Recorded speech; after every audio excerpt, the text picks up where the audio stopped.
Sa magandang gabi po sa inyong lahat muli mga minamahal na mga kaibigan, mga kapatid at mga mahal kong kamag-anak dito sa Facebook Live. Kumusta po kayong lahat? Purihin ang Panginoon at mayroon muli tayong pagkakataon na ganito na makapag-aral ng salita ng ating Panginoon at makapagbigay sa inyo ang inyong lingkod, Theody Malabanan, na mga mensahe na makapagbibigay sa atin ng pag-asa. Na sa panahong ito, ay kinakailangan natin mula sa salita ng ating Panginoong Diyos. Saan man kayo naandun ngayon, welcome ang bawat isa sa atin dito sa ating programa, The Message of Hope. At ako'y umaasa at dumadalangin na naway sa ating pag-aaral ngayong gabi ng salita ng ating Panginoon ay kakamtin natin ang kanyang pagpapala, ang kanyang biyayang nakalaan sa bawat isa. At kumusta ang inyong nakarapas na Pasko? Ngayon ay December 26. Dati-rati ay inaabang-abangan natin yung kung ano ang mangyayari at kung ano yung matatanggap natin sa araw ng Pasko. So, nakalipas na yon at ngayon naman ay ang ating aabangan ay ang darating na bagong taon. Kaya napakabilis ng panahon, ano po. At habang bumibilis ang panahon ay ganun din naman na kinakailangang mayroon tayong inaasam-asam na mangyayari at hinihintay sa darating na panibagong taon. Muli, bago tayo magpatuloy ay nais kong ating pakinggan itong ating awit. Samantalang kalilipas lang ng Pasko, ay ating awitin itong Joy to the World.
Yan po ang pambungad nating awitin. Bago tayo magpatuloy, tayo muna po ay manalangin.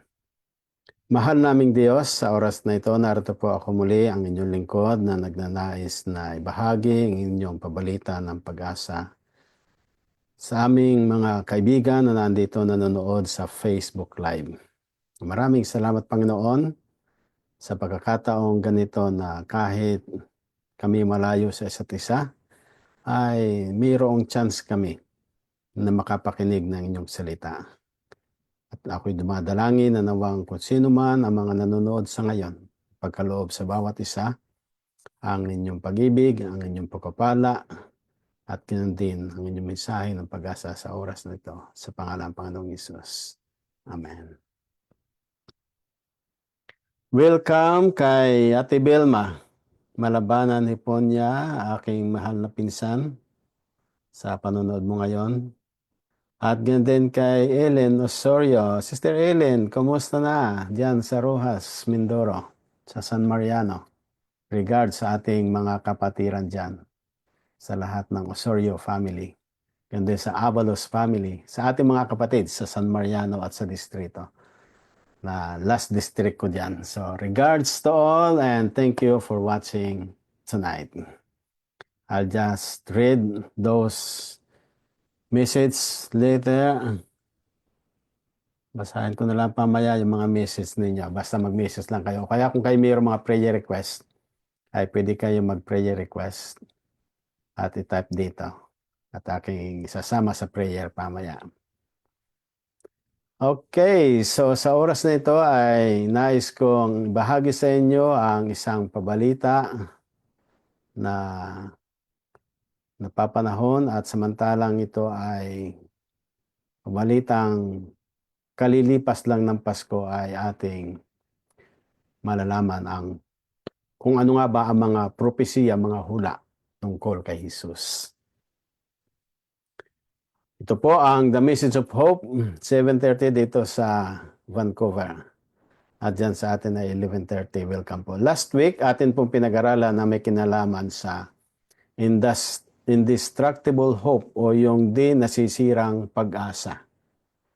At ang atin pong isa sa K-text na ating binasa noon ay ang nasa Tito 2:13. Nahintayin niyo ang mapalad na pag-asa at ang pagpapakita ng kalwalhatian ng ating dakilang Diyos at tagapagligtas na si Hesukristo. So yan po ang idinidiin sa atin ng sulat ni Tito na kung saan ay mayroon daw tayong dapat na gawin yung tayo'y maghintay upang yung ating pag-asa ay malubos sa pagdating ng ating dakilang Diyos at tagapagligtas. Walang iba kundi ang ating Panginoong Hesus. Ito lamang po ang ating inaasam-asam sa ating buhay sa ngayon. Yung kung paano ang ating Panginoong Hesus ay isinilang na isinelebrate ng mga Kristiyano kahapon yung araw ng pagsilang.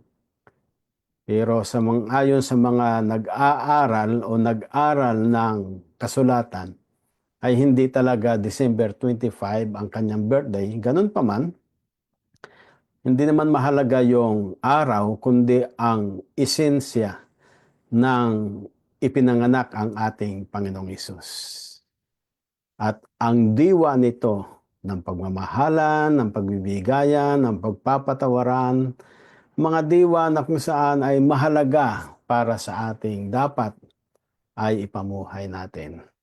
Kaya samantalang hinihintay natin yung pagdating ng ating Panginoong Hesus kasi nung siya isinilang, siya ay namuhay dito, siya ay namatay, nabuhay na maguli, umakyat sa langit. Yun yung ating inaasam-asam, yung tayo ay mayroong pag-asa sa malapit na niyang pagbabalik ay mahanda ang bawat isa sa atin. At samantalang ating inilam ang may kinalaman doon sa yung hindi matitinag na pag-asa sa pagpapakita ng ating Panginoong Hesus, ay atin naman aalamin ngayon yung may kinalaman sa prophecy tungkol sa ating Panginoong Hesus. Yung mga hula na natala sa banal na kasulatan tungkol sa ating Panginoong Hesus. Ako po ay nagde-discuss tuwing midweek at vesper dito sa aking church ng books of the Bible. So,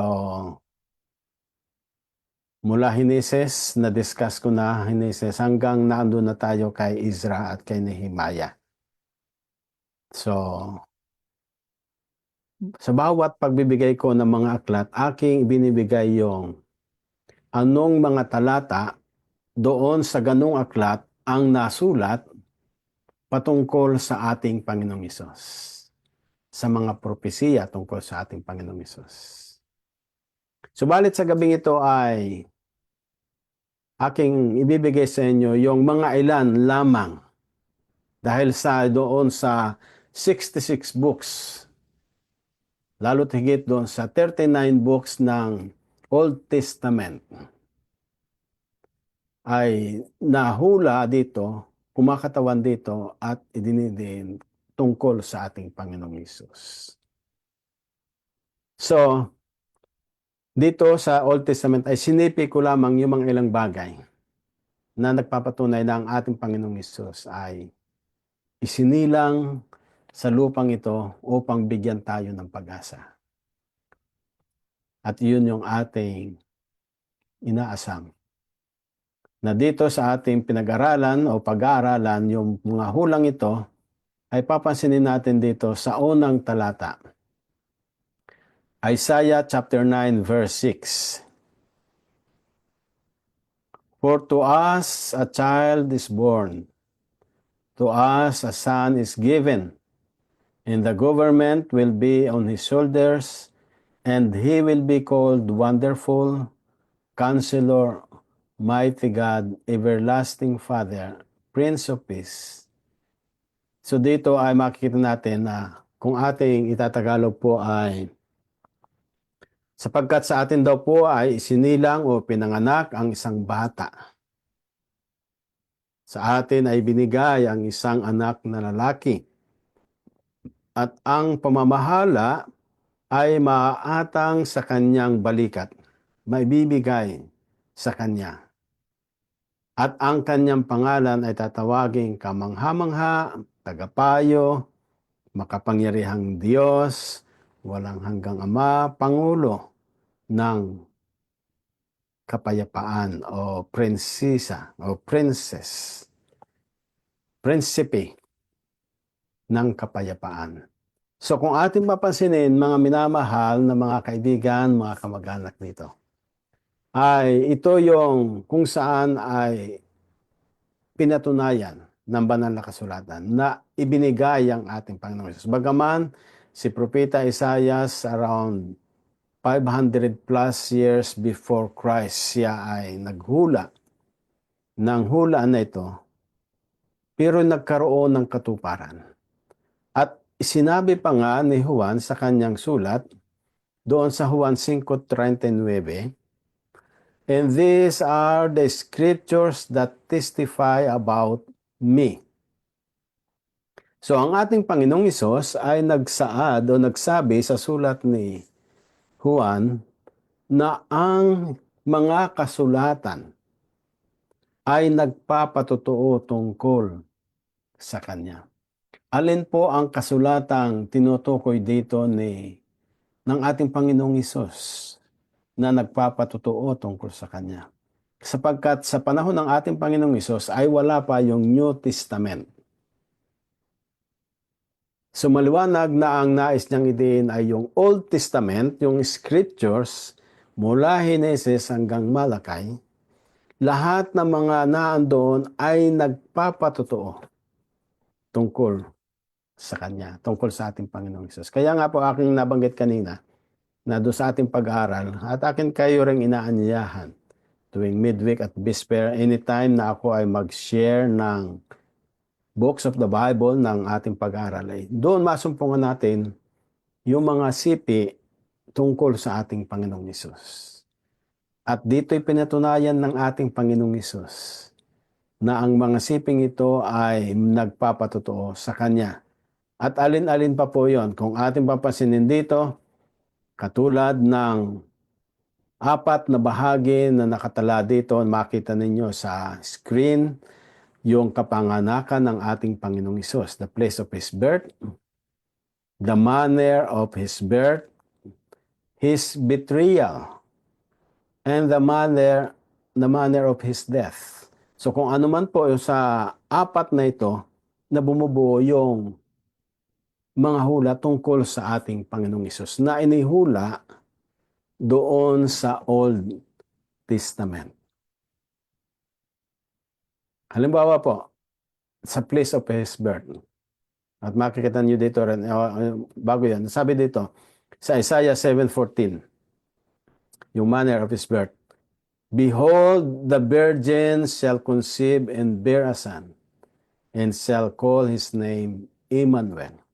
Narito raw po na ang babae o yung isang birhen ay siya'y maglilihi at manganganak ng batang lalaki at ang itatawag sa kanya ay Emmanuel. So inihula ito ni Propeta Isaiah sa Isaiah 7:14 at yun po makita natin sa pamagitan ng natupad kay Virgin Mary na siya ay naglihi sa pamagitan ng Banal na Espiritu. Ay nandoon ipinanganak, ang sabi doon sa Luke chapter 1 verses 28 to 31, makikita natin doon. The angel said to her, you will be with child and give birth to a son, and you are to give him the name Jesus. So maliwanag dito na ang katuparan doon sa Isaias ay binanggit dito sa aklat ng Lucas at si Virgin Mary ang siyang naging instrumento upang ipanganak ang ating Panginoong Hesus.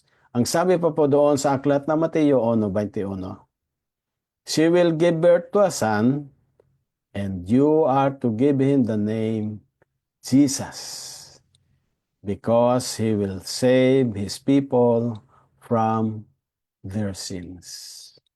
So makikita natin dito mga kapatid, mga kaibigan, mga kamag-anak na yung hula ni Propeta Isaias ay nagkaroon ng katuparan.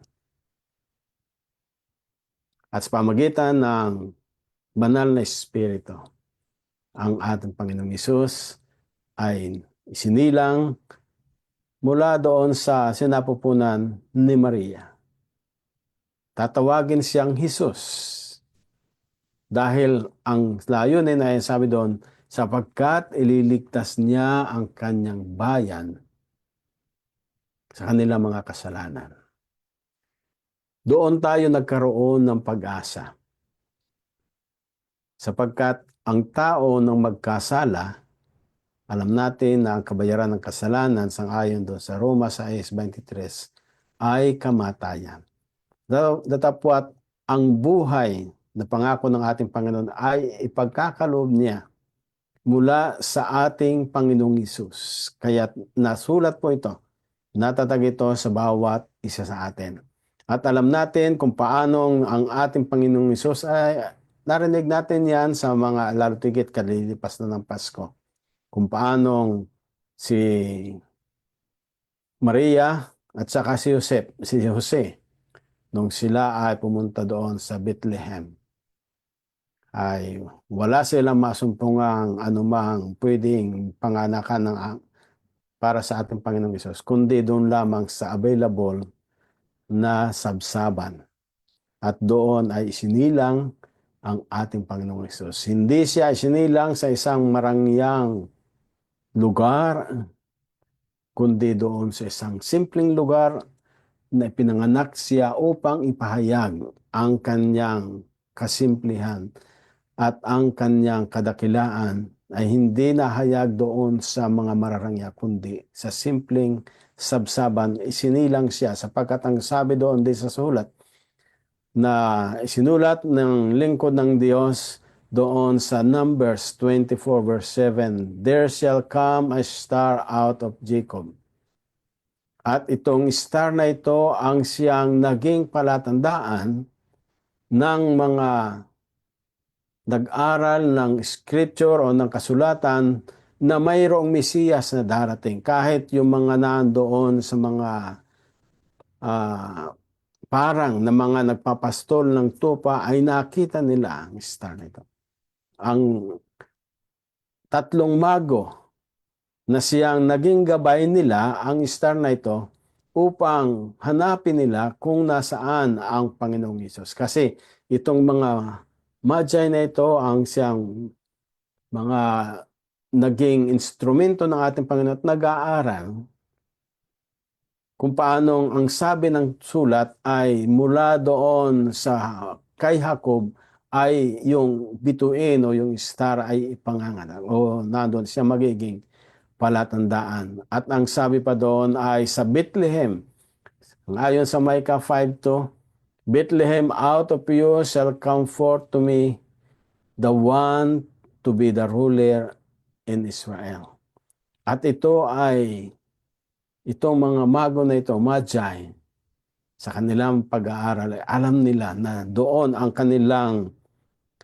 kanilang maaaring sabihin natin sa ating kasalukuyang panahon, na guide natin kapag tayo maglalakbay ay GPS, di ba? Pag may GPS tayo, kahit saan tayo magpunta, ay ituturo sa atin yung ating daraanan. Nung unang ako ay mag-drive patungo ng US, kung walang GPS, siguradong maliligaw kasi hindi alam kung saan pupunta sa dami ng mga highways, sa lawak ng mga highways, sa dami ng mga exit. What I mean, mga minamahal na mga kaibigan, ay para sa mga mago, yung bituin ay mahalaga at nagpapatunay na ang ating Panginoong Hesus ay sinilang. Sabi doon sa Bethlehem. At ito ay naging patunay din na kung saan ay sinabi rin ng mga anghel doon sa mga pastol ng tupa na ang ating Panginoong Hesus ay isinilang ang pagkakahula. Kaya't alam nila na sa pamagitan ng tinig o sa pamagitan ng anghel ay sinabi sa kanila, ang kapayapaan ay sumainyo. Ang nandito ang ating Panginoong Hesus, ang siyang isinila. Kaya nga't noong ang mga mago na ito sa paggabay ng star o ng bituin para sa kanila, nakarating sila doon at nasumpungan nila ang ating Panginoong Hesus na andoon sa kadungan ni Mary, sinilang sa sabsaban.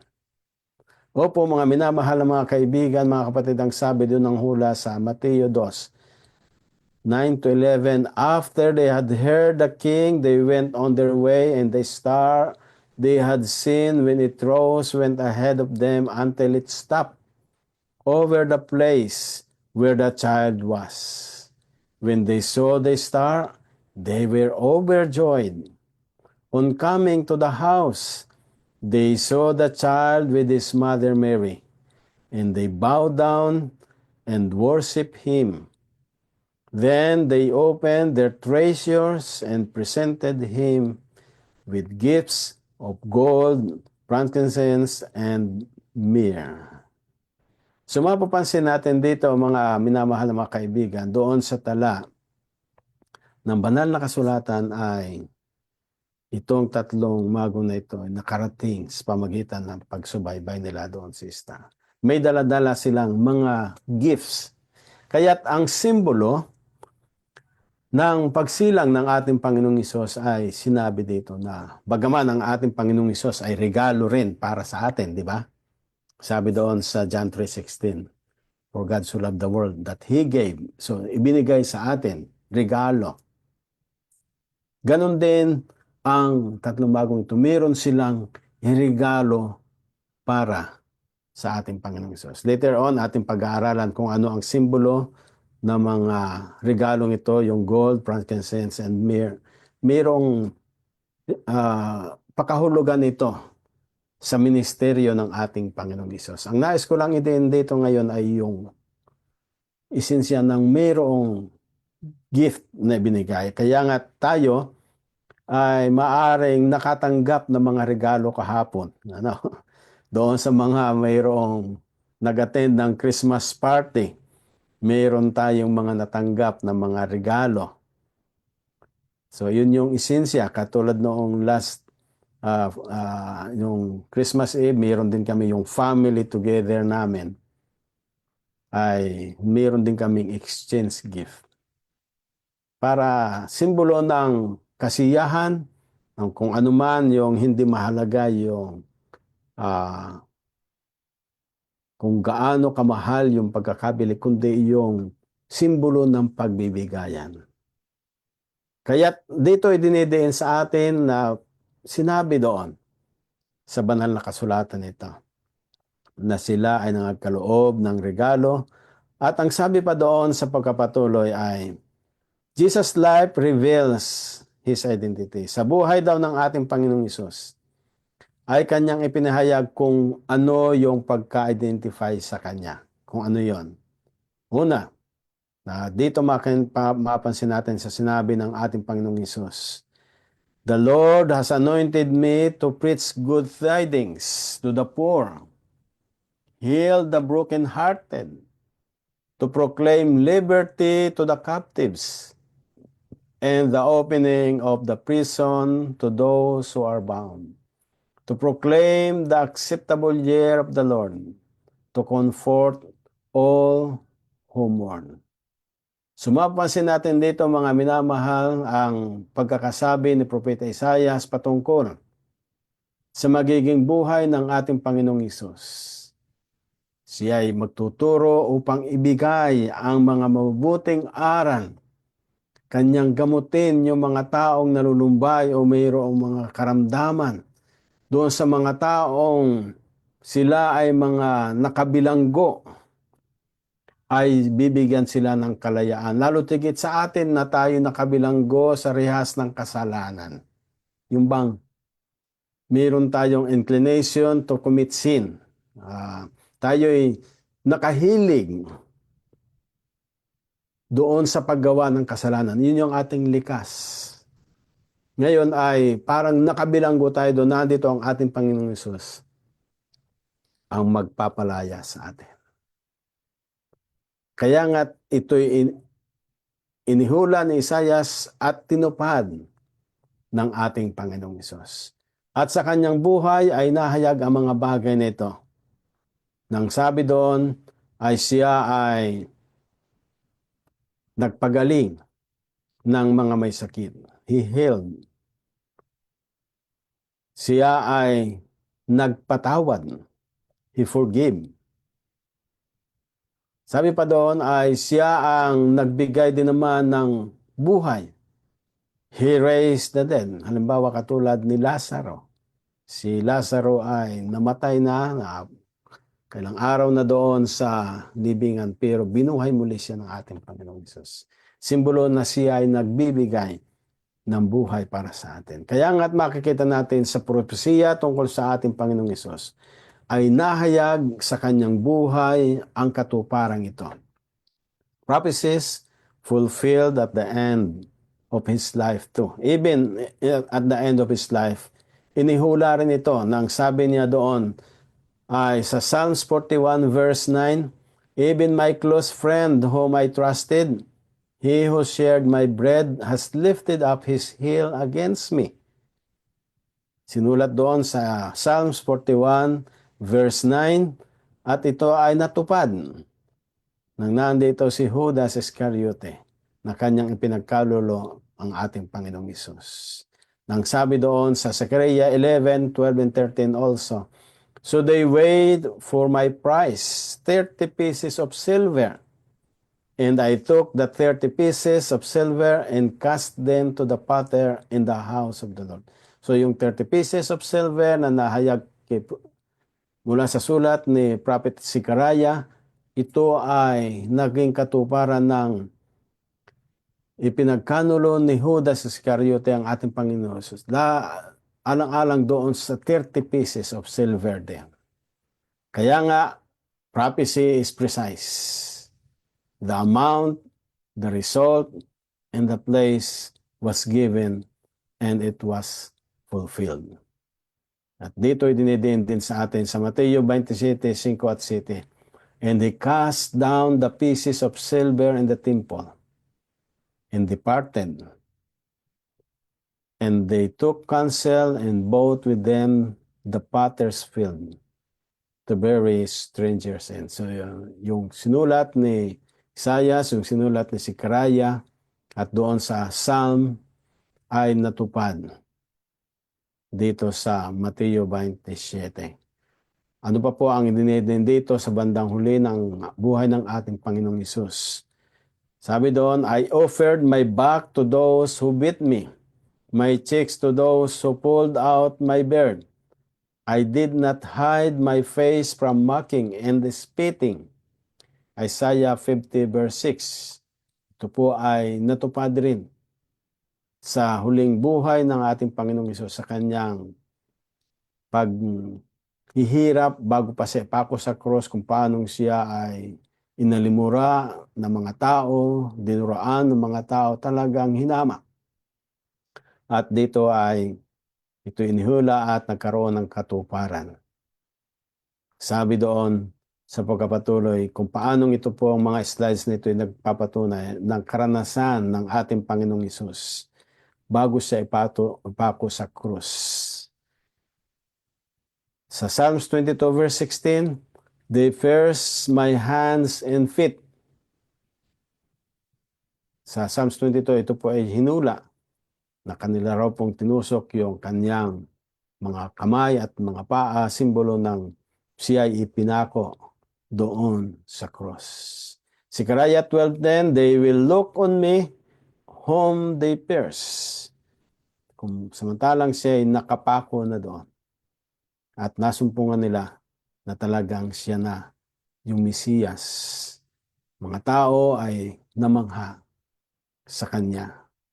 Subalit nandito makikita natin sa pagkasalarawan kung paano ang ating Panginoong Hesus ay ibinigay niya ang kanyang buhay para sa bawat isa sa atin. Opo, ang sabi doon sa Psalms 22 verse 18, they divided my garments among them, and for my clothing though they cast lots. At ito po ay nagkaroon din ng katuparan. Kung paanong pinaghati-hati nila ang damit ng ating Panginoong Hesus at nag-cast lots sila, nagbunutan kung kanino mapapupunta yung garments ng ating Panginoon. Psalms 34 verse 20, he guards all his bones and not one of them is broken. Bagaman ipinako siya sa cross, sinulat doon, walang anumang butong nabali para sa ganang kanya.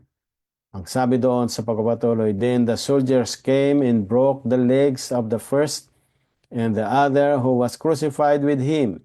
But when they came to Jesus and saw that he was already dead, they did not break his legs. So John 19:32 and 33. So kung paanong inihula doon na hindi babali yung kanyang buto, kasi doon sa mga nakapako sa krus para sila mamatay, kaagad ay babaliin muna yung kanilang mga buto. Pero noong sa panahon ng ating Panginoong Hesus, hindi na nila ito nagawa para sa Kanya. So natupad yung sinasabi ng banal na kasulatan sa Old Testament. At makapansin natin dito sa John 3:16, katulad nga po ng aking binigay kanina. For God so loved the world that He gave His only begotten Son, that whosoever believeth on Him should not perish, but have everlasting life. Ang diwa ng Kapaskuhan ay diwa ng kung paano ang ating Panginoong Hesus ay isinilang, ibinigay sa lupang ito. Subalit, kinakailangan natin siyang sampalatayanan.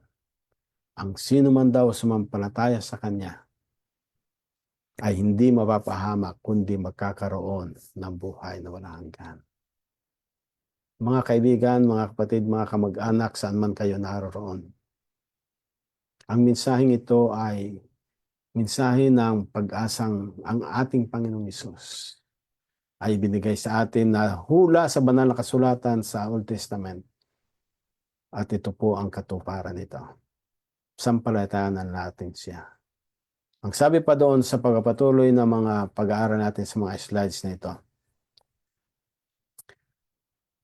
Romans 6:23, katulad ng aking binanggit kanina, for the wages of sin is death, but the gift of God is eternal life through Jesus Christ our Lord. Kung ang sanlibutan ay magbibigay sa atin ng kamatayan, ang buhay ay makakamtan natin mula sa ating Panginoong Hesus. Sapagkat idiniin niya sa kanyang sulat, I am the resurrection and the life. He who believes in me, though he may die, he shall live. John 11:25. Ang sino man daw taong maniwala o sumampalataya sa Kanya dahil sa siya ang pagkabuhay na muli, ay sino man kung makaranas ng kamatayan, ay bubuhayin muli siya. Yes, my dear brethren, the message in Revelation 3:20, Behold, I stand at the door and knock. Ang ating Panginoong Hesus ay kumakatok sa puso ng bawat isa sa atin. Dapat natin siya ay pagbuksan. Kaya ang sabi doon, Jesus is still the problem solver, kung ano man ang mga problema natin. Jesus is still the forgiving Savior. Jesus is still the life-changing Lord. And also, Jesus is still the miracle worker that could give us that full miracle from sinner into become His children. Yun ang malaking himala at pag-ibig sa atin ng ating Panginoong Hesus. Yung tayo'y walang pag-asa, pero sa pamagitan niya, nagkaroon tayo ng tunay na pag-asa mula sa ating Panginoong Hesus. Mga minamahal na mga kaibigan, mga kamag-anak, mga kapatiran, dinidin dito sa bawat sa atin na kinakailangan lumapit tayo sa ating Panginoon. Ano man yung nagawa nating pagkakamali, pagkakasala, ihingi natin ang tawad sa Kanya. Sapagkat alam natin, sa pamagitan lamang ng ating panampalataya sa Kanya, magkakaroon tayo ng pag-asa at buhay. Wala tayong sariling kakayanan, tanging sa ating Panginoong Hesus lamang. Kaya ang diwa ng Pasko, hindi mahalaga yung date, kundi ang sabi nga po ng isang quotation ay dapat araw-araw sa atin ay Pasko. Ibig sabihin yung diwa nito ng pagmamahal, pagpapatawad, pag-ibig, pagkakaloob, lahat ng mga diwa na mga mabuti para sa ating kapwa ay ipamuhay natin araw-araw. Upang kung magkaganon, dumating man siya, ay makasama niya tayo doon sa buhay na walang hanggan. Doon sa ating binasa kanina, nahintayin natin yung muling pagpapakita ng ating Panginoong Hesus. Ang sabi doon, nahintayin niya ang mapalad na pag-asa at ang pagpapakita ng kaloratian ng ating dakilang Diyos at tagapagligtas na si Hesukristo. Nangyari nawa na samantalang ating hinihintay siya, maging handa tayo. Huwag tayong tatakbo sa kung saan, kundi ang paglapit natin sa ating Panginoon. Ito na ang ating Panginoong Hesus na ating hinintay. Magalak tayo at matuwa sa kanyang pagliligtas. Isaiah 25:9. Okay po, so yun yung ating pag-aaral sa ngayon, mga minamahal na mga kapatid, mga pinsan at mga kamag-anak. Nandito. So, muli, aking bibigay sa inyo yung closing song natin bago ko basahin yung mga message pamaya. Closing song natin, akin din pong ginawa. Ako'y namasyal dito. Iginala ko yung aming aso kanina.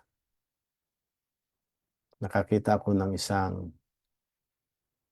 bahay na maraming mga palamuti ng ilawan. Aking binidyuhan. At aking nilagay dito at ating awitin, Go Tell It in the Mountain.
Yan po yung ating closing song ngayon. Go tell it on the mountain that Jesus Christ is born. Okay, bago po ako mag-pray, nais kong pasalamatan ang mga nagsipag-attend o viewers na nakatala dito sa atin. Kay Pisang Vilma, hello, and advance Happy New Year. Simpleng Pasko, ayos lang. Kay Sister Ellen Osorio, at yun din kay Hipag Loreline Malabanan, kay Kuya Chris Malabanan, ang message ni Ate Belma kay Kuya Juni, thank you Pisang Juni sa gifts. The gifts are symbols of sharing, giving, and loving. Kay Ovet Rodriguez, thank you Ovet for watching, and also he greeted Merry Christmas sa inyo, mag-anak Kuya Judy. Merry Christmas din sa inyong lahat, Ovet, at sa lahat yan sa atin sa Buso-Buso. Kay Kuya Juni, thank you Kuya Juni for watching. Kay Remy Jumampo, thank you for watching also. At marami pang iba na mga nanonood katulad nung last time. Habang ako ay nag-Facebook Live ay mayroong 100 plus na nanonood. Pero nakatala ay kakaunti. I don't know what's the situation, how it goes, kung paano natatala yung mga names. Pero yung iba ay hindi. Pero ganun pa man, pinapasalamatan ko rin kayong lahat ng mga hindi nakatalangan yung mga pangalan. I-share nyo rin yung link na ito sa inyong mga friends o kaya sa inyong profile, i-post nyo lang. Just click share para marami din yung makapakinig. Ito rin po ay pagkatapos kong ma-close sa Facebook ay aking dinadownload at ina-upload ko naman sa YouTube. Pwede nyo ring i-click sa YouTube, i-type lamang yung title, makikita nyo doon. At para madali. Instead na scroll kayo sa Facebook. Pagka matagal na, marami na ang nakabaon na yun doon. Pero sa YouTube, i-search nyo lang yung title. Madali ninyong makikita. Muli, bago tayo magtapos, tayo muna ay manalangin.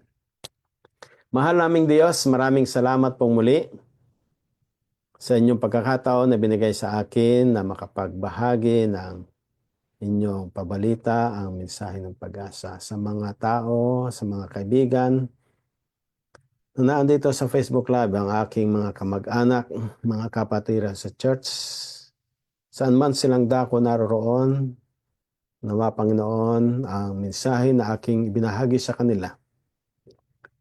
Kung paano ang hula sa banal na kasulatan, lalo tigit sa matanding tipan, ay nagkaroon ng katuparan sa buhay ng aming Panginoong Hesus.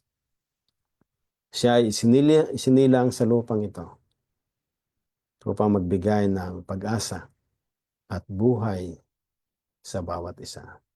Narito kami, Panginoon, sumasampalataya sa Kanya.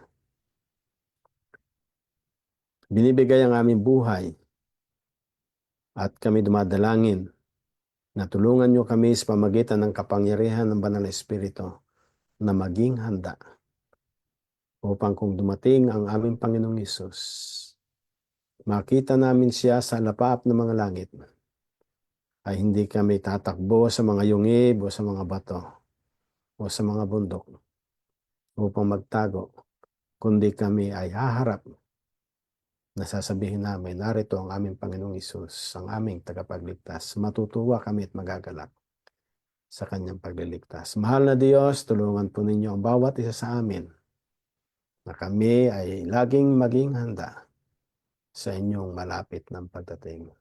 Ano man, Panginoon, ang mga kahilingan, mga personal na panalangin ng aking mga tagapakinig dito sa Facebook at sa YouTube, mangyari nawa, Panginoon, ay pagkaloob sa kanila ang kanilang idinadalangin, ang kanilang hinihiling, at ito'y nang aayon sa inyong banal na kalooban. Maraming salamat, O Diyos, na ang taong 2024 ay naging pagpapala sa amin. Ingatan niyo kami at mangyari nawa na sa panibagong taon ng aming buhay, ang 2025, ay patuloy niyo ipagkaloob sa amin, iparanas at tanggapin namin ang inyong muling pagpapala, hindi lamang sa material, kundi sa pang-espiritual na magbabago ng aming buhay sa lubos na pagsunod sa inyo at sa inyong kalooban. Ingatan ang bawat isa sa amin, Panginoon, lahat ng mga nanonood sa ngayon, saan man sila naroon. Maraming salamat sa inyong pagdinig sa aming dalangin. Ang inyong banal na bendisyon ang igawad sa bawat isa. Ito po ang aking inihiling at pinapasalamatan sa pangalan ng Panginoong Hesus. Amen. Muli mga minamahal na mga kaibigan, maraming salamat na basa ko na yung inyong mga pangalan dito sa lahat ng mga nanonood. Thank you for watching. Mayroon uling message si Ate Vilma. Malabanan Family Advance, Happy New Year. Good health sa atin lahat. Thank you, Ate Vilma. Amen. Okay, so yun yung message. Okay, so thank you. See you again next week. Next week ay bagong taon na. Ay, nakalipas yung Pasko kahapon, so next week naman ay bagong taon yung ating pag-aaral. So, ininanyahan ko ulit kayo next week. At inyong i-share lamang po. Katulad ng aking laging binabanggit sa inyo sa bandang huli ng ating pag-aaral, yung mga pananalitang ito. Ang sabi dito ay, thank you very much for watching and sharing the link to your family and friends. And see you again next week at the same time. Thursday, 7:30 here in Vancouver and Friday, 11:30 there at Philippines. Lord's blessings be with you all and take care of yourself. And God will also take care of you. Advance, Happy New Year. Okay, ito po ang the message. Malabanan. Have a good night and take care of yourself. Bye-bye. I will end now the Facebook Live.